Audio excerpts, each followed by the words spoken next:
And if these two come together on the track because they're disobeying team orders, Max is just going to come and clean up the mess.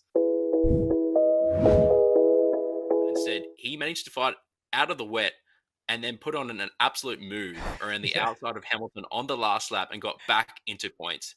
It's that mentality that he needs to win, to keep fighting. He put on a masterclass this weekend at China. I absolutely think he has a chance. He's only 10 points behind Lando at the moment, the Drivers' Championship. It's going to be team orders that really decide whether or not he's going to have a fair shot at this. Yeah, I think it's also, like, it's so easy to forget that when he went off in Melbourne, like, Lando literally did the same thing he did and just had that little bit more luck with traction coming back on the track that he didn't then spin out as well in front of Piastri. So there's a very realistic world where Piastri was back-to-back winners to start the season, and it's Lando who, struggled into 10th in Albert Park and then finishes runner-up to his teammate. So I've always long championed the idea that I think Oscar has a higher ceiling than Lando as a driver. And I think I will double, triple down on that. I also think we're at a point now where Oscar's floor is basically on par with Lando's floor. And if that's the case, then over the course of a full season, I'll take my chances with Piastri. Absolutely. He's got Mark Webber in his corner as well. That man is the definition of knowing what it's like to be a second driver during that Vettel era. I think if he keeps the right people around him, the team are behind him. All power to him. Do you think at some point this season we see team orders come into play for McLaren? Absolutely. They're leading the drivers and constructors since the first time since probably the Vodafone McLaren dominance in the 08s.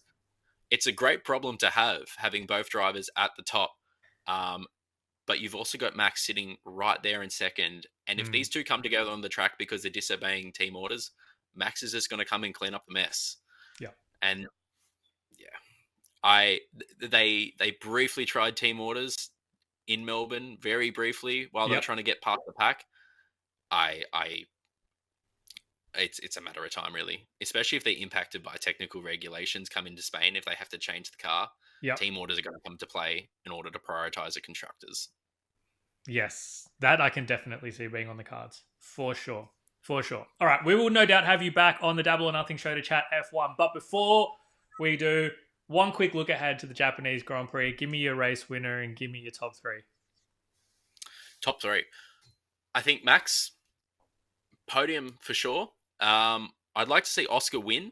He did great at Suzuka last year. Yep. Let's go Oscar back-to-back. Another win for him. Max rating out the podium in top three. We'll keep Norris in there as well. Another McLaren one too. Another McLaren one too. Yeah, it's. I think it's at the point now where, like, until proven otherwise, right? They've got that level of dominance in the car. Until proven otherwise, you just have to assume it's going to be a 1-2. They're able to manage the tyres so well with the upgrades that they brought in this year. They've got that long race form. Hard to beat. So hard to beat. Yeah, fully agree. Ardo, thanks for jumping on the show, my man. Like I said, we'll have you back throughout the year to chat some F1 for sure, though.